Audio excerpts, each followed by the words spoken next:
A paz do Senhor, queridos, mais uma vez estamos aqui para podermos falar sobre a segunda unidade do curso do projeto Projeto Profético André. O objetivo, como nós já falamos, é levar a palavra de Deus para o crescimento espiritual das pessoas que venham estar aqui ouvindo e vendo essa mensagem. Agradeço a todos que estão nos ajudando a divulgar esse trabalho. Espero que você nos ajude dessa forma, evangelizando e levando e copiando e levando essa mensagem para onde quer que possamos mandar. Então, eu conto com a sua colaboração. Simples, né? A internet, vamos aproveitar para que esse veículo chamado internet possa ser para a glória do Senhor. Bom, a segunda unidade hoje o tema é olhando para Deus. Nós temos aqui um versículo bem conhecido entre nós, que é Salmos 20, versículo 7. Uns confiam em carro e outros em cavalo, mas nós faremos menção do nome do Senhor, nosso Deus. Hoje nós vamos falar sobre qual é a nossa visão deste mundo. A visão é Deus. Deus não pode ser substituído por qualquer outra visão. Olhando para Deus, somente para Ele. Esse foi um dos problemas que aconteceu de ruim para a vida de Israel. Eles começaram a olhar para o outro lado, olhar para a pessoa, para ídolos, olhar para outros deuses, além do nosso Deus. Eles sofreram muito, foram presos, cativos por várias nações e por último por Babilônia. Bom, o primeiro ponto hoje que nós vamos falar sobre olhando para Deus é que a nossa vida tem que estar centrada em Deus. Existe uma coisa que nós podemos dizer que o maior inimigo nosso não são as diversidades e nem propriamente o diabo, Satanás. Ele não é o nosso maior inimigo. Ele é o nosso inimigo, é claro, mas o nosso maior inimigo somos nós mesmos. Porque se nós olharmos para Deus, se a nossa vida for centrada em Deus, de maneira alguma nós iremos perder as batalhas. Mais à frente, quando nós formos falar no livro Batalha Espiritual, que me falha a memória, é o quarto livro, né, do nosso curso, é o quarto período do nosso curso, nós vamos falar muito sobre isso, sobre as questões das batalhas. As batalhas espirituais, elas não são voltadas somente para lutar contra o diabo, lutar contra nós mesmos. Porque o diabo ele só pode fazer alguma coisa se nós assim permitirmos. Então, para isso, precisamos lutar contra nós mesmos, contra o nosso sentimento, contra nossas emoções e assim por diante. Bom, antes de tudo, eu encontrei uma coisa interessante sobre a palavra pai e a palavra filho. E vemos aqui que a palavra pai no hebraico significa a força da casa. E a palavra filho no hebraico significa a vida da casa. Então, a força da nossa casa é Deus. E nós somos a vida, que a qual é da casa, que somos filhos. Então, o enfoque de toda a Bíblia, de Gênesis a Apocalipse, é Deus. Não mais do que não seja Deus. Ele é o enfoque. Então, ele é o enfoque de toda a Bíblia. Quando nós falamos em essência, nós temos dois tipos de essência. A essência do pecado, ela é exatamente o deslocamento da vida centrada em Deus para a vida centrada no próprio eu. A essência da salvação é a negação do eu, não uma confirmação do ego. Quer dizer, ela é o contrário do que é a essência do pecado. Enquanto a essência do pecado é nos deslocarmos de uma vida centrada em Deus para o ego, a essência da salvação Ela é justamente ao contrário, ela permanece, ela se volta para Deus. Quando nós nos voltamos para Deus, as coisas sempre vão funcionar, sempre vão ter sucesso, vão andar para frente. É isso que devemos nós colocar no nosso dia a dia. Então nós temos aqui duas coisas a qual se centram nessa terra. Não existe outra. Ou nós nos centramos em Deus, ou nós nos centramos no ego. No centrar do eu, exatamente, é o enfoque de toda a vida, é eu. É o orgulho de si mesmo e das nossas realizações. É a autoconfiança. É a dependência de si mesmo e das nossas habilidades. É a afirmação do eu. É a procura de conformar-se com os padrões do mundo e os seus caminhos. E também é ver a circunstância de uma perspectiva humana. Então, e também é uma vida ordinária e egoísta. Já a vida centrada em Deus, nós podemos ver que é, primeiramente, confiança em Deus, dependência de Deus e da sua capacidade e provisão. É também a vida orientada para Deus e a sua atuação nas nossas vidas. É a humildade perante Deus. É buscar em primeiro o reino de Deus e a sua justiça. É buscar conhecer a perspectiva de Deus em todas as circunstâncias. Isso quer dizer, estamos vivendo um momento difícil, complicado. Vamos entender o que Deus quer nos mostrar, nos ensinar, nos explicar mediante essas circunstâncias que estamos passando. Vamos aprender isso aqui no curso do nosso estudo. Então, uma palavra que Jesus disse, a primeira palavra que Jesus disse no seu Sermão da Montanha, está registrada lá no capítulo 5, no versículo 3 de Mateus. Ele fala: bem-aventurados os humildes de espírito, porque deles é o reino de Deus. Tudo se inicia quando nós somos humildes. A humildade é o princípio de todas as coisas. Se nós não tivermos humildade, não adianta nada prosseguirmos. Não vamos prosseguir, não ande. Não aceite propostas, não aceite propostas ministeriais, não aceita nada, porque nada vai dar certo. Tudo que você fizer, ela não vai ter sucesso, ela não vai ter resultados, porque uma vida de alguma forma foi centrada no eu e não em Deus. Humildade, ela é o princípio de tudo. É como que Deus ou Jesus falasse assim: bem-aventurados que se esvaziam do ego, os empáticos, os que gerenciam sua ansiedade, os sedentos por transformar a sociedade, os solitários, os transparentes, os pacificadores da mente e os resilientes. Jesus aqui, é claro,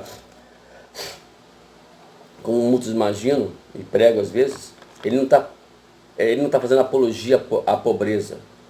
Eu não tenho que me vestir de saco, eu não tenho que me martirizar para dizer que eu sou humilde. Eu não tenho que andar imundo, todo amorrotado, totalmente com o cabelo todo arrepiado, outras coisas mais, para provar que eu sou humilde. Não, a humildade não está na aparência, a humildade está no interior. Então nós precisamos mudar o que está dentro de nós, não o que está fora de nós. Então, ele quer dizer o seguinte, que precisamos nos esvaziar de nós mesmos. Tirar essa coisa que diz que eu sou, que eu faço e etc. É isso que temos que fazer.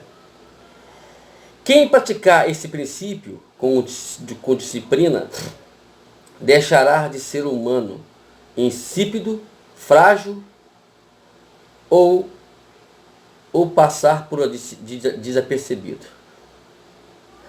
Você vai entender, você vai ver, se você for, eu queria que você prestasse atenção no que eu vou falar aqui agora. Se você for ver, esse é o primeiro versículo da Bíblia, do Sermão da Montanha. É a primeira palavra, perdão, de Jesus no Sermão da Montanha. Você vai ver que na sequência, Jesus começa a explicar inúmeras coisas referentes ao reino de Deus. Mas tudo que ele explicou, a partir do versículo 4, vamos dizer assim, do capítulo 5, até o último versículo do capítulo 7 de Mateus, nada valerá se você não entender, em primeiro lugar, o que é humildade, o que é se esvaziar do eu. Então, quando você olha para Deus, você está entrando nesse princípio da humildade. Olhar para Deus é ter a visão somente de Deus na nossa vida. O que Deus pensa, o que Deus agiria dessa forma. Eu me falo que quando vamos aconselhar alguém que está vivendo um momento difícil dentro de uma igreja ou qualquer lugar, é fazer a seguinte pergunta: o que eu faria, o que Jesus faria nessa situação? Infelizmente, o que eu percebo e observo é que as pessoas nunca fazem essa pergunta. Elas agem deliberadamente e, infelizmente, a consequência sempre é ruim. Eu nunca vi, eu particularmente, vou dizer sinceramente para você, eu nunca vi pessoas terem resultados promissores quando agirem por conta própria. Nunca vão ter sucesso. Nunca vão ter resultados promissores. Agora, quando nós agimos por uma questão humilde, entendendo a razão de Deus, o porquê de Deus, por que essa situação toda. E nós vamos ver isso no decorrer do livro, no decorrer do estudo. Nós temos exemplo de o próprio Davi. Davi poderia matar Saul, mas o que ele fez? Ele pensou, o que Deus faria nesse momento? Ele faria o seguinte: eu não vou matar o meu próximo, e principalmente o meu líder. Principalmente aquele que a qual Deus ungiu como líder. Eu nunca falaria mal, ele nunca permitiu isso. E uma vez, quando chegou um servo, ele disse nós sabemos que Saul se suicidou, né?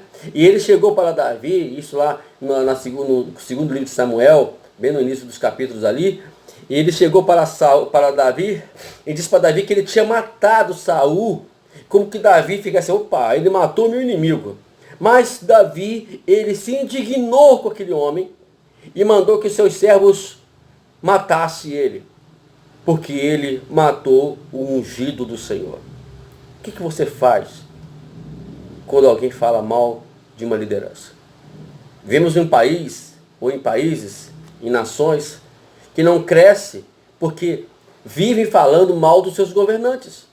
Quanto mais você falar mal do seu governante, pior será a situação do seu país.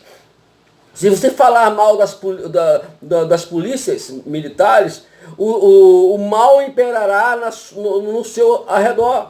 Se você falar mal do prefeito da sua cidade, a sua cidade não vai crescer. Se você falar mal do governador do seu estado, o seu estado vai ter problemas. Se você falar mal, agora vamos mais além, do seu presidente da república, seja quem ele for, o país não vai crescer. Ah, mas ele é assim, ele é assado, não importa quem é o presidente.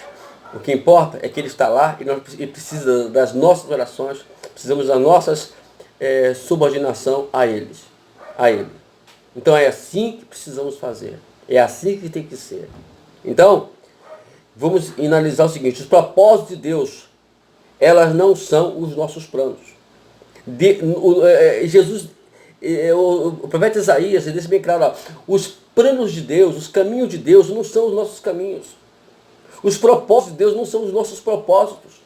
Não entra nessa de achar que você está com a razão. Nós não temos razão. Esse é exatamente um dos princípios do comer da árvore do conhecimento do bem e do mal. Foi isso que o diabo colocou na mente do homem ao comer. Ele comeu dessa árvore e a partir daquele momento, agora ele anda com a razão. Eu tenho razão. Eu não vou fazer isso com o fulano porque eu estou com a razão. E assim vai sucessivamente. Então, precisamos viver esse caminho. Então você vai ver que Jesus ensinou o princípio da humildade. E depois ele começa a falar. Então ele fala, e vemos que se nós nos tornarmos sal da terra, tanto nós vamos matar os germes que a qual estão nessa terra, que é o germe da estupidez, os pensamentos tolos. E quanto darmos a nossa vida, entregarmos a nossa vida, nós estaremos também cantando, influenciando a sociedade. Porque a igreja hoje, ou de alguma forma alguns que pertencem à igreja, não influenciam, não encantam mais as pessoas, porque elas não se tornam como o sal da terra. Fala mal dos seus patrões, fala mal do seu patrão, esqueci desse detalhe. Você está também falando mal daquele que a qual está te dando o pão nosso de cada dia. Abençoe o seu trabalho. Atrasou o pagamento, abençoe ele, ore por ele. É isso que Deus tem me ensinado. Eu vou ser sincero, é difícil você centralizar isso dentro de você. Mas isso também faz parte da humildade. Faz parte de você, quando você faz parte para quem está olhando para Deus. Precisamos tirar essa ideia louca que temos que reivindicar tudo, fazer greve, fazer revoluções e etc. Crente não entra nessa. O salvo em Jesus, aquele que é salvo, que tem a essência da salvação, ele não se mete nessa loucura do mundo. O mundo não nos pertence. Paulo diz bem claro que nós somos agora somos cidadãos dos céus. Não somos apenas peregrinos nessa terra. Então, o segundo ponto que nós vamos falar aqui hoje é exatamente isso. Que os planos de Deus versus os nossos planos. Vemos aqui o exemplo que nós temos aqui na Bíblia, é o exemplo de Moisés. Moisés ele foi criado como príncipe do Egito. Todos nós sabemos isso. E vemos que depois que ele descobre que ele é um israelita, um judeu, e ele vê o massacre, a crueldade que os egípcios estavam fazendo com o seu povo, ele tentou usar agora os seus planos. Uma vida centrada no homem. Então ele foi lá, aqui que eu falei inicialmente, ele centrou-se nele mesmo, agiu por conta própria e deu o que deu. E teve que fugir do Egito. E fica lá no deserto de Midian durante 40 anos, para aprender qual é o plano de Deus, qual é o projeto de Deus para a sua vida. Às vezes nós achamos que somos salvadores, como Moisés, quando estava no Egito, pensava. Mas não, nós não somos salvadores. Quem é o Salvador é Jesus. Se nós não olharmos para Ele, nós estivermos centrados nele, tudo que fizermos, repito, eu quero insistir em repetir isso, nada vai ter resultado. E as coisas só teve resultado na vida de Moisés quando ele se centrou em Deus. Quando ele buscou e olhou para Deus. Aí ele conseguiu. Então, o que temos que fazer é ajustar a nossa vida a Deus. Parece que as pessoas querem que Deus se ajuste a nós. Deus não vai se ajustar nunca a nós. Nós temos que nos ajustar a Ele. Ajustar a Ele. Para quê? Para que Ele possa fazer algo por meio de nós. Nós somos o veículo de Deus nessa terra. Nós somos esse veículo. Tanto que Moisés depois, ele foi usado por Deus para libertar o povo de Israel. Quem libertou o povo de Israel não foi Moisés, foi Deus. É claro, intermédio de Moisés. Mas eu preciso pensar nisso.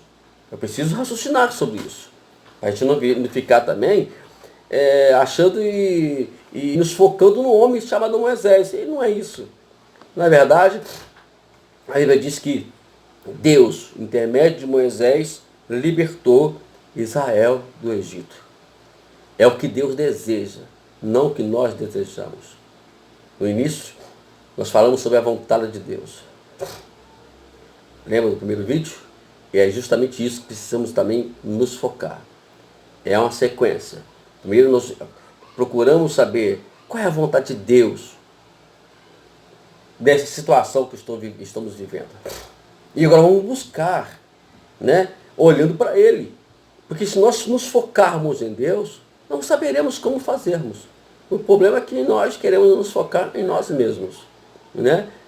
Então, precisamos entrar nesse princípio. Eu preciso saber o que Deus está para fazer. O que está para fazer? Vamos descobrir isso. Nós estamos nessa terra, não é para podermos ficarmos dia a dia na igreja, somente não. Não vamos largar de ir para a igreja, é claro. Mas nós estamos aqui só para isso. Nós estamos nessa terra para buscar a vontade de Deus. O que eu tenho que fazer para Deus nesta terra? Esse é o princípio de tudo. O que eu tenho que fazer para buscar a vontade de Deus? Deixa eu falar aqui de 3 homens de Deus que, na verdade, nos traz aqui uma experiência muito larga. A primeira é Martinho Lutero, o grande reformador. Escute só, o que Deus estava prestes a fazer quando começou a dizer a Martinho Lutero que o justo viverá pela fé. Ele queria levar as pessoas de toda a Europa a compreender que a salvação era um dom gratuito e que cada pessoa tinha acesso direto a Deus. Deus estava fazendo uma grande reforma. Ao estudar os grandes movimentos de Deus na história da igreja, nota-se em cada passo que ele veio a uma pessoa e essa pessoa entregou-se a sua vida a ele. Então, Deus começa a realizar os seus propósitos por meio dessa pessoa. Temos também aqui John e Charles Wesley, o grande pregador lá do reavivamento na Inglaterra. Escute isso aqui. Quando começou a falar a John e Charles Wesley, Deus estava preparando um reavivamento na Inglaterra, que salvou-a de uma revolução sangrenta como ocorrida na França. Ali estavam 2 homens, justamente George Whitefield e alguns outros, pelos quais Deus pôde realizar uma obra poderosa de mudar aquela nação. Então temos aqui o exemplo, né, se você quiser estudar de uma forma mais extensa, Martinho Lutero, tem grandes livros que falam sobre ele, a história, né, quem gosta muito de história, são Martinho Lutero, John e Charles Wesley e George Whitefield. Esses homens foram homens que venceram, conseguiram realizar grandes coisas, mas porque eles estavam olhando para Deus, não se focaram neles mesmos. Você vê o que acontece quando o enfoque é o eu, quando o enfoque é sobre o eu. Nós vamos sempre não vamos conseguir alcançar coisa alguma. Mas quando nós focamos em Deus, as coisas funcionam. Na vida de Moisés, as coisas só funcionaram quando ele se focou em Deus. O terceiro tema, o terceiro ponto do nosso estudo de hoje, que é, na verdade, olhando para Deus, é Deus sempre vai tomar a iniciativa. Outra coisa interessante, não fique ansioso, não se precipite quando você estiver na obra do Senhor. Tem pessoas que recebem uma chamada de Deus e só porque ela já é ou já está dentro de um cargo ministerial ou outra coisa semelhante, ele já quer tomar iniciativas. Calma! As coisas funcionam quando Deus age, não quando nós agimos.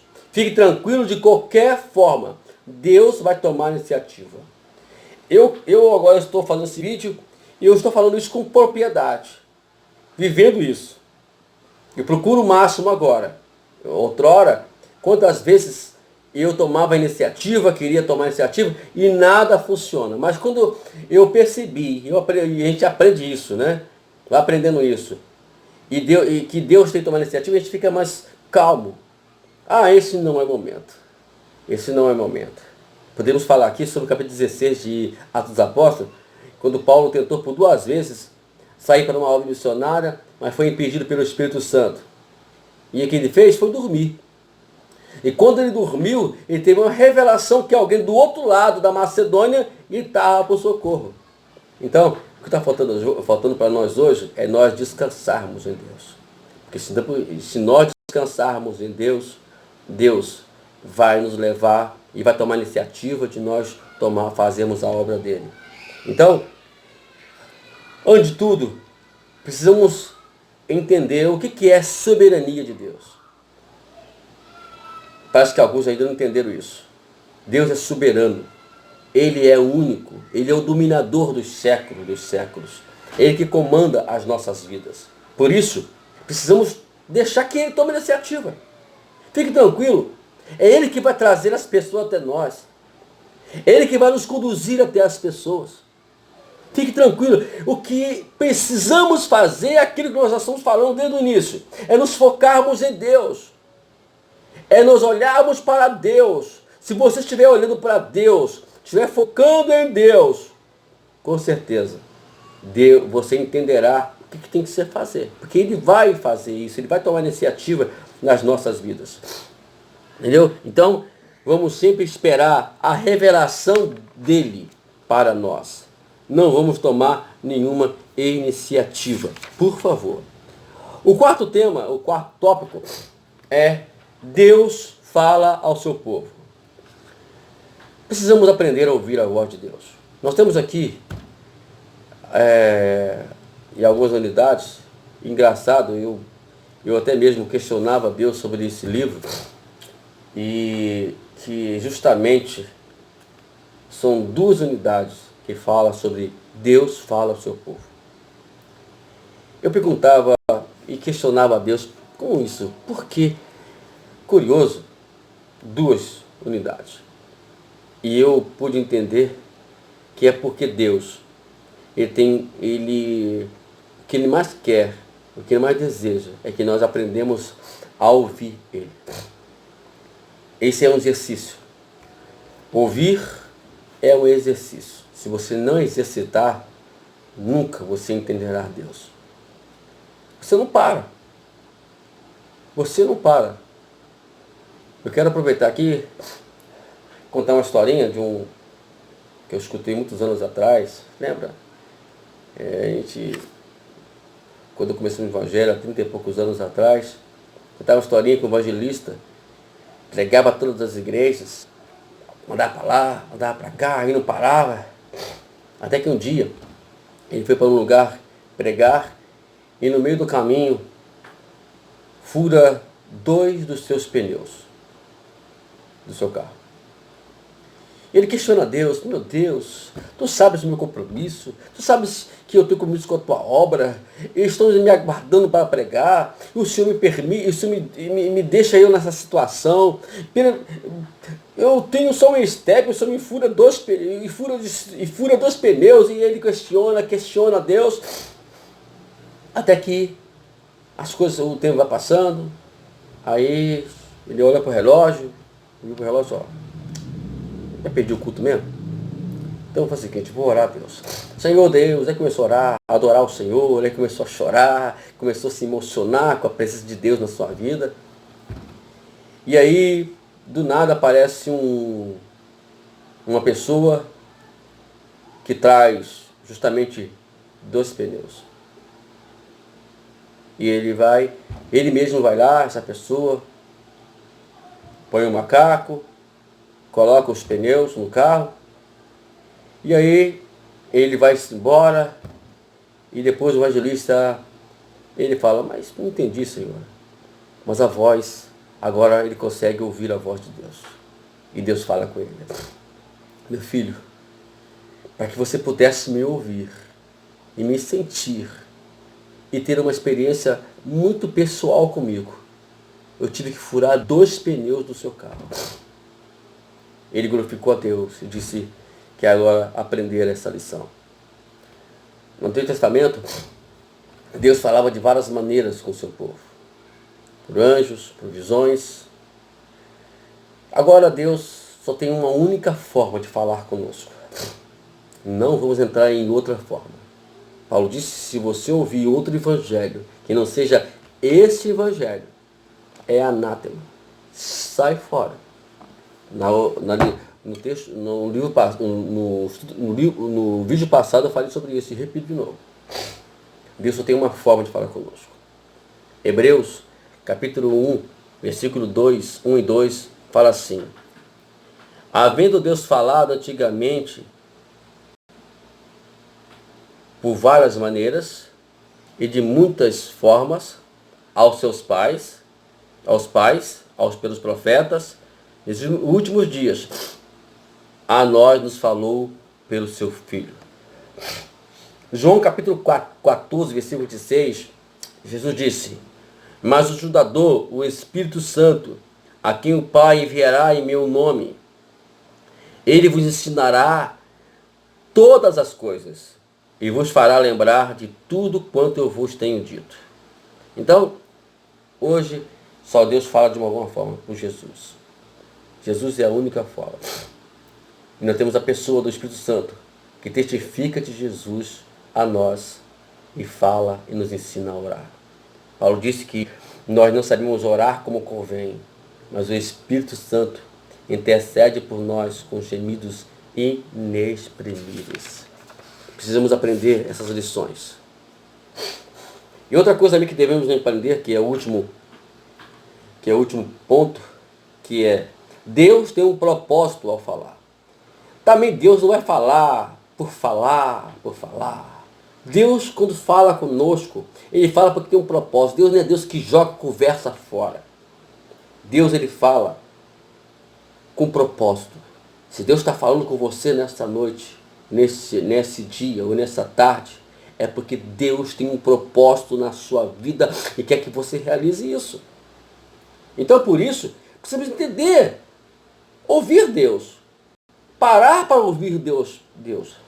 Parar com essa ideia de que a diferença entre Marta e Maria era justamente essa. É que Marta, ela se entregava ao seu trabalho, esquecia do fator importante, que é escutar a voz de Deus. O momento ali que Jesus estava na casa deles era ímpar. E Maria entendeu isso. Tanto que Maria não saía dos pés de Jesus para ouvi-lo falar. E Marta se preocupava com os afazeres. Tem pessoas que se preocupam muito em arrumar a casa. Eu sei que tem que arrumar a casa. Eu também gosto muito de casa bem arrumada. Eu até arrumo também. Arrumo. Porque a casa tem que estar bem arrumada. Mas quando nós falamos na questão de ouvir a voz de Deus.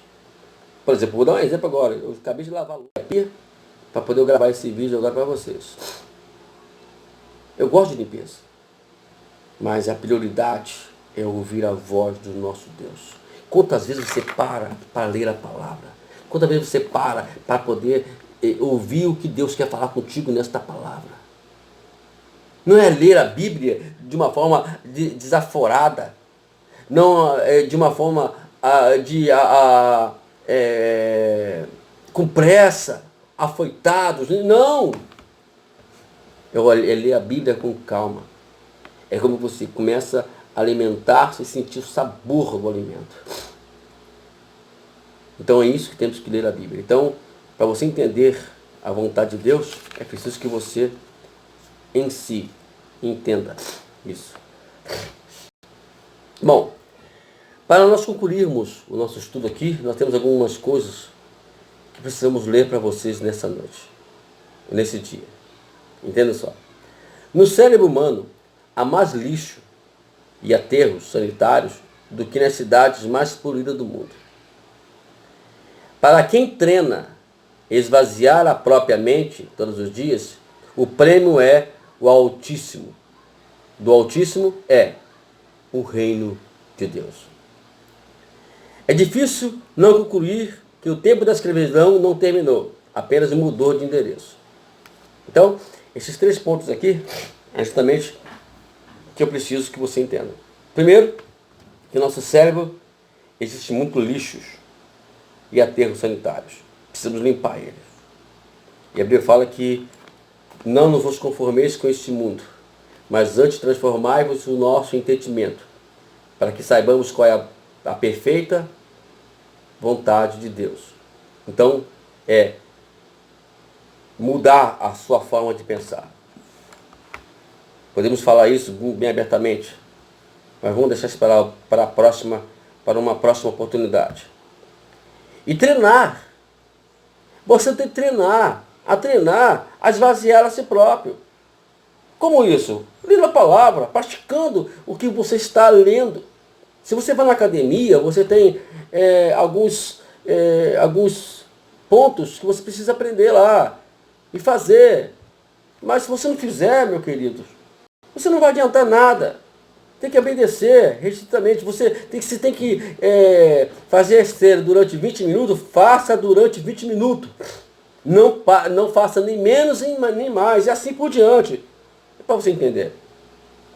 Então o prêmio é o reino. É viver uma experiência com Deus, que é justamente o propósito desse curso. Então, saiba que o mundo todo vive escravizado. O que mudou apenas foi somente o endereço de Babilônia para o mundo de hoje. Para o Brasil, para os Estados Unidos, para a Europa, para a Ásia, para a África, a vez que muda. E a escravidão hoje não é a escravidão física, é a escravidão espiritual. Faz com que as pessoas vivem presas ao seu ego, à sua vontade. Então, por isso, eu quero terminar esse vídeo hoje dizendo para você: busque a Deus, como diz o texto, enquanto se pode achar, enquanto Ele está perto. Que Deus te abençoe. Que possamos olhar para Deus, como diz o autor, olhando para Jesus, que é o autor e consumador da nossa fé.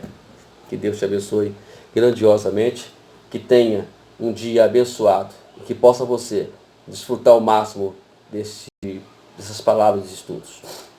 Amém? Deus te abençoe e a paz do Senhor Jesus.